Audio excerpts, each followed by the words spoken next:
Ça fait combien de temps qu'on est bloqué sur 1 gigabit en Ethernet? Il est où le 10 gigabits? Supersonic Electronic.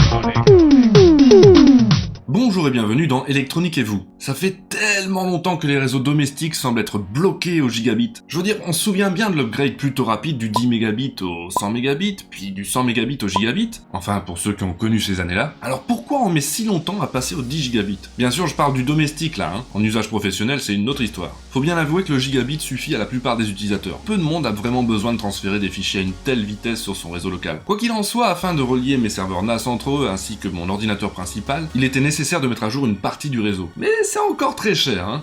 Alors je le fais seulement pour les machines capables de cette vitesse de transmission. Pas besoin de mettre à jour tout le réseau. Les équipements pour le 10 gigabits ne sont pas seulement chers, il manque encore de ports. Pour un prix raisonnable, généralement on a 2 ports 10 gigabits par seconde et le reste est en simple gigabit. On a même souvent un support de vitesse de transmission intermédiaire comme du 2,5 ou du 5 gigabits. Mais enfin ça peut servir en cas de câble réseau trop long ou d'une qualité insuffisante. Le Netgear XS508M non manageable a le luxe de disposer de 8 ports en 10 gigabits. Et même d'un port combo SFP. Son tarif était assez correct, aux alentours de 400 €. C'est un rapport qualité-prix intéressant, mais il y a un inconvénient tout de même. Il est prévu pour être utilisé dans une baie informatique et donc il fait pas mal de bruit. Bah oui, dans une baie, le bruit n'est pas du tout un critère.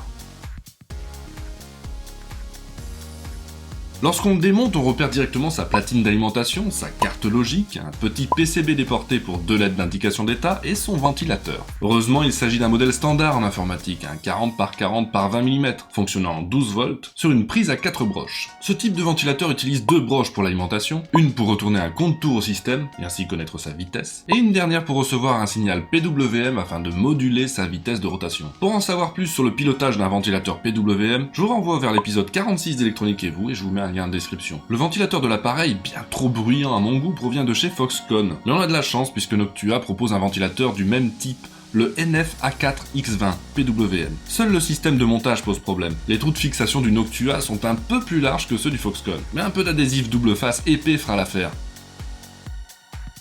J'y remets aussi un petit attache-câble pour remplacer celui que j'ai cassé dans le boîtier. Ni vu ni connu. Étrangement, la LED fan du switch s'allume. Elle est censée indiquer un défaut du ventilateur. Mais je pense que ça vient du fait que le Noctua a une consommation électrique bien inférieure à l'original.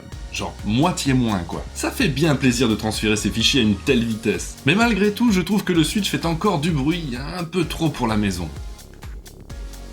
C'est un premier pas mitigé dans le monde du 10 gigabits par seconde que je fais là, mais dites-moi en commentaire si vous y êtes passé et avec quel genre de matériel. Merci d'avoir regardé la vidéo, n'hésitez pas à la partager, vous pouvez me suivre sur Twitter pour ne rien rater, et dans tous les cas pensez à vous abonner à la chaîne, à mettre le pouce bleu qui fait plaisir, et je vous dis à bientôt.